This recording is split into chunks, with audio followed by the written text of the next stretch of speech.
सिर्फ सर झुकाने से बात नहीं बनती, परमात्मा के दर्शन करने हैं तो मन को भी झुकाना पड़ता है। नमस्ते दोस्तों, आप देख रहे हैं गीता ज्ञान, एक ऐसी सीरीज जहां श्रीमद् भगवद गीता के अलग अलग अध्यायों का सार पहुंचाने का छोटा सा प्रयास कर रहा हूं। मैं हूं आरजे कार्तिक और मैं श्रीमद् भगवद गीता की यथार्थ व्याख्या, यथार्थ गीता का पठन चिंतन मनन करता हूं, जिसे परमहंस स्वामी श्री अलगड़ानंद जी महाराज जी ने लिखा है और उसी से जो कुछ समझ पाया हूं आप तक पहुंचा रहा हूं। आज हम बात करेंगे चैप्टर 16 की 16वें अध्याय का सार क्या कहता है। अगर आप ये सीरीज बहुत ध्यान से देख रहे हैं, समझ रहे हैं, तो 9th चैप्टर में भगवान श्री कृष्ण ने बात की देवी संपद और आसुरी संपद की। उन्होंने कहा कि आसुरी स्वभाव वाले मुझे तुच्छ कह करके पुकारते हैं क्योंकि उन्हें ये मनुष्य शरीर दिखाई देता है। आसुरी स्वभाव वाले मुझे सही स्वभाव से नहीं जानते हैं, लेकिन जो देवी संपद वाले हैं वो मुझे अनन्य भक्ति के साथ में भजते हैं, बहुत श्रद्धा के साथ में मेरा भजन करते हैं। देवी संपद और आसुरी संपद दो बातें उन्होंने 9th चैप्टर में कही, लेकिन 16th चैप्टर में वो समझाने जा रहे हैं कि देवी संपद क्या है और आसुरी संपद क्या है। देवता और असुर, जिनके बारे में बहुत सारी कथाएं कहानियां हमने सुनी है, ये कैसे होते हैं, उनकी जो विशेषताएं हैं उसको यहाँ 16th चैप्टर में समझाते हैं। भगवान श्री कृष्ण कहते हैं कि अर्जुन, तुम्हें बिल्कुल भी परेशान होने की जरूरत नहीं है क्योंकि तुम देवी संपद को प्राप्त हुए हो। ये संपदाएं कहाँ रहती हैं? तो कहते हैं कि मनुष्यों के स्वभाव दो प्रकार के होते हैं, देवताओं जैसा और असुरों जैसा। तो 16th चैप्टर की शुरुआत करते हैं। भगवान श्री कृष्ण कहते हैं, सबसे पहले जो पहला श्लोक है उसे समझिएगा। श्री भगवान उवाच अभयम सत्व संशुद्धि नियोग व्यवस्थिति दानम दमश्च यज्ञश्च स्वाध्यायस्तप आर्जवम। वो कहते हैं कि देवी संपद जिनके अंदर होती है, जो देवताओं जैसा व्यवहार करते हैं, उनमें भय का अभाव होता है, वो निडर होते हैं, निर्भय होते हैं। उनमें अंतःकरण की शुद्धता होती है, उनका जो अंतःकरण है वो शुद्ध होता है। उनके अंदर ध्यान के लिए दृढ़ स्थिति होती है। जब वो मेडिटेशन में बैठते हैं तो फिर उनका मन लग जाता है, इधर उधर मन चंचल नहीं होता, भागता नहीं है। वो सर्वस्व का समर्पण कर देते हैं। वो ये नहीं सोचते कि मुझे सिर्फ इतना ही अपने आप को डेडिकेट करना है, बाकी डेडिकेट नहीं करना है। वो सब कुछ तन मन धन से जो है वो भक्ति में लग जाते हैं। वो यज्ञ का आचरण करते हैं। यज्ञ यानी कि जो ज्ञानाग्नि की बात हुई है, जो ज्ञानाग्नि के बारे में भगवान श्री कृष्ण कहते हैं कि आराधना की जो प्रक्रिया है, जो ध्यान है, वही असली यज्ञ है, उसका आचरण करते हैं। ये स्वभाव होते हैं उनके जो देवी संपद को प्राप्त हुए।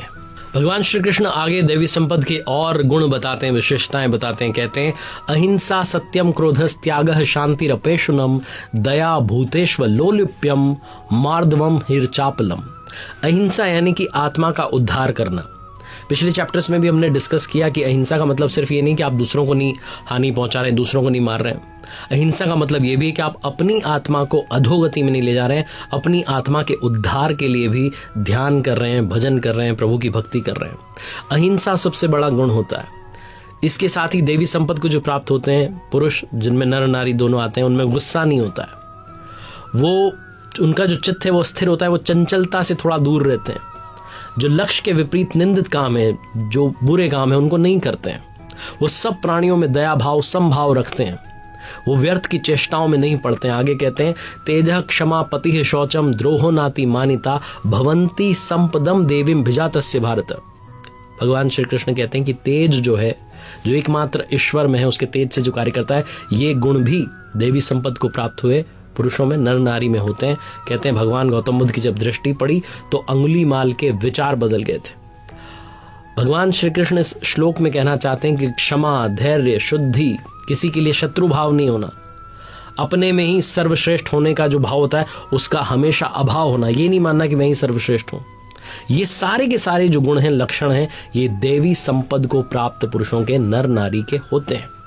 अब आगे आसुरी संपद के, यानी कि जो असुर हैं, उनकी जो संपदा है, उसके जो लक्षण है, उसको थोड़ा डिफाइन करते हैं, बताते हैं। दंभो दर्पो अभिमानश्च क्रोधः पारुष्यमेव च अज्ञानम चाभिजातस्य पार्थ संपद मासुरिम।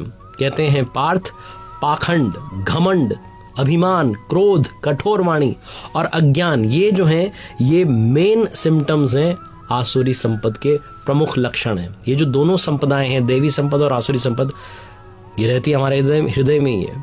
ये हमारे स्वभाव को ही बदलती रहती है। कभी आसुरी संपद जब आ जाती है तो हम असुरों जैसा व्यवहार करने लगते हैं, जब देवी संपद आ जाती है तो फिर हम देवताओं जैसा व्यवहार करते हैं। तो इन दोनों संपदाओं का काम क्या है उसको थोड़ा डिफाइन करते हैं। भगवान श्री कृष्ण कहते हैं, श्री भगवान वाच देवी संपद विमोक्षाय निबंधाया सुरीमता माँ शुचः संपदम देवीम भिजातो असि पांडव।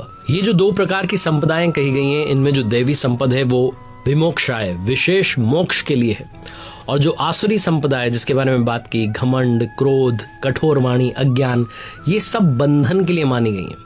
इसीलिए कहते हैं कि अर्जुन तुम्हें शोक करने की, दुखी होने की जरूरत नहीं है, क्योंकि तुम देवी संपदा को प्राप्त हुए हो, विशेष मोक्ष को, विशेष मुक्ति को, यानी कि परम धाम को प्राप्त होगे।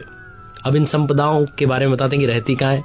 तो कहते हैं, दो भूत सर्गो लोके अस्मिन देव आसुर एव च देवो विस्तरशः प्रोक्त आसुरम पार्थ में शृणु। हे अर्जुन, इस लोक में जैसा हमने भी बात की, भूतों के स्वभाव दो प्रकार के होते हैं, देवताओं जैसा और असुरों जैसा। हृदय में जब देवी संपद कार्य रूप ले लेती है तो मनुष्य देवता बन जाता है, जब आसुरी संपद कार्य रूप ले लेती है तो मनुष्य ही असुर बन जाता है। स्वामी जी यथार्थ गीता में लिखते हैं कि चाहे आप कहीं भी पैदा हुए हों, सृष्टि में ये दो ही जातियां हैं, देवी संपद वाली और आसुरी संपद वाली। जो असुर लोग हैं वो कार्यम कर्म में प्रवृत्त होना नहीं जानते, उन्हें पता ही नहीं कि ध्यान क्या है, और अकर्तव्य कर्म से निवृत्त होना नहीं जानते। उन्हें भी नहीं पता कि फिर परम धाम में मिल जाएगा, मोक्ष मिल जाएगी।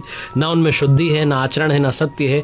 वो जो पुरुष हैं उनके विचार कैसे होते हैं, थोड़ा और आसुरी संपद के बारे में आगे बातचीत करते हैं। तो भगवान श्री कृष्ण कहते हैं, असत्यम प्रतिष्ठम ते जगदा हुनीश्वरम अपरस्पर संभूतम किमन्यत काम हेतुकम।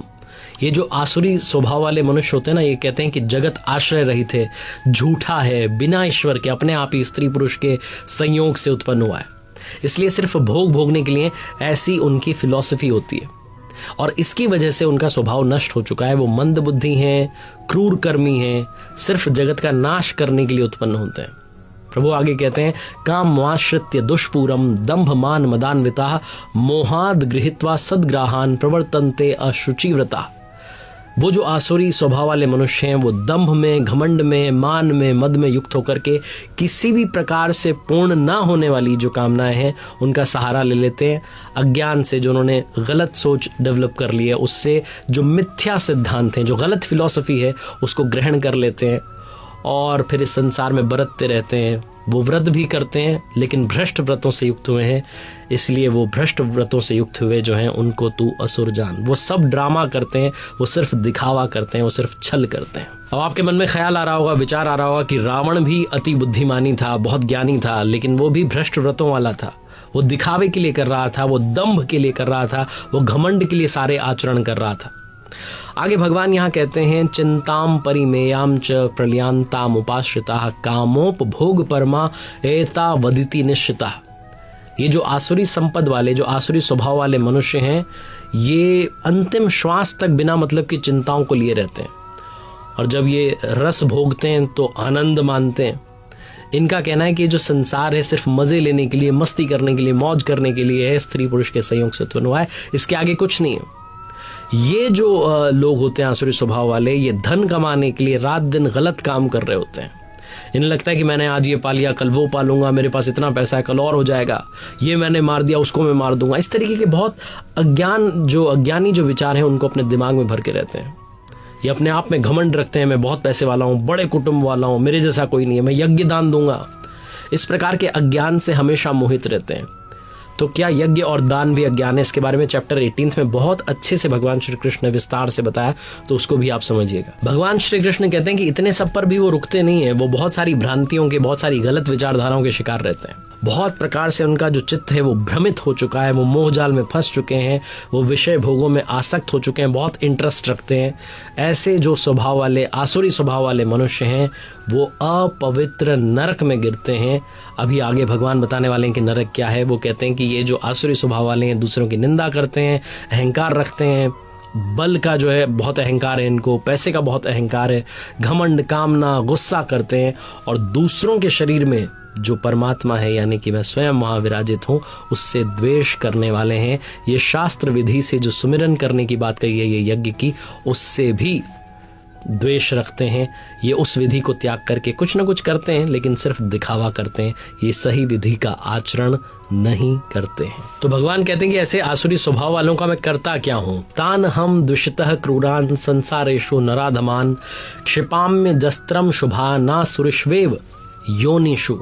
कहते हैं मुझसे जो द्वेष करते हैं उन क्रूर कर्मी नराधमों को, उन राक्षसों को, आसुरी स्वभाव वालों को मैं संसार में लगातार आसुरी योनियों में गिराता हूँ। जो शास्त्र विधि को त्याग करके यजन करते हैं वो मनुष्यों में अधम है, क्रूर कर्मी है, ऐसा उन्होंने बताया। वो कहते हैं कि ऐसे अधमों को मैं नरक में गिराता हूँ, आसुरी योनियों में गिराता हूँ। नरक का मतलब आसुरी योनियों में गिराता हूँ, यही नरक है। साधारण जेल में, स्वामी जी लिखते हैं यथार्थ गीता में कि साधारण जेल की जो सजा होती है वो कितनी भयंकर होती है, और यहाँ लगातार आसुरी योनियों में गिरने का क्रम जो है वो चलता रहता है। इसीलिए मनुष्य को जब हम इस मनुष्य रूप में आए हैं तो लगातार दैवी संपद के लिए, पुण्य जो है उन्हें जागृत करने के लिए, जो पांडव पक्ष है उसको जागृत करने के लिए लगातार प्रयास करते रहना चाहिए। आगे भगवान श्री कृष्ण 16वें अध्याय में कहते हैं, आसुरी योनि मापन्ना मूढ़ा जन्मनि जन्मनि माम प्राप्येव कौन्तेय ततो यान्ति धमाम गतिम।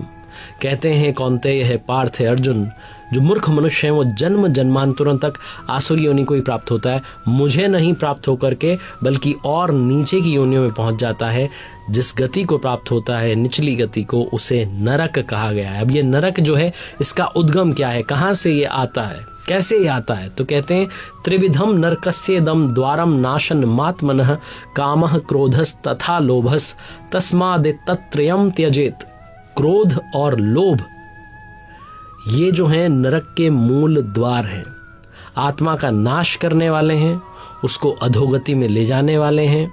काम, क्रोध, लोभ, ये जो तीन हैं इनसे हमें बचना चाहिए। ये तीन प्रकार के मूल दरवाजे हैं जो नरक के लिए खुलते हैं। इसलिए इन तीनों को, काम को, क्रोध को और लोभ को त्याग देना चाहिए, क्योंकि जो सारी आसुरी संपदा है, जो सारा कौरव पक्ष है जिसके बीच में यहाँ युद्ध है, कौरव और पांडवों के बीच में, सारा का सारा कौरव पक्ष जो है इन तीन पर टिका हुआ है, क्रोध, लोभ और काम। इन तीनों को त्याग देंगे तो आप देवी संपद की तरफ अपने आप चलना प्रारंभ कर देंगे। भगवान कहते हैं कि नरक के इन तीनों द्वारों से जो मुक्त हो जाता है पुरुष, वो अपने परम कल्याण के लिए आचरण कर पाता है, ध्यान कर पाता है, ध्यान में अपने मन को, अपने चित्त को स्थिर कर पाता है, और अंत में जाकर के मुझे प्राप्त हो जाता है, उस मंजिल को पहुंच जाता है। और अंत में भगवान श्री कृष्ण कहते हैं, यह शास्त्र विधि मुत्सृज्य वर्तते काम कारतः न सिद्धिम वापनोति न सुखम न पराम गतिम।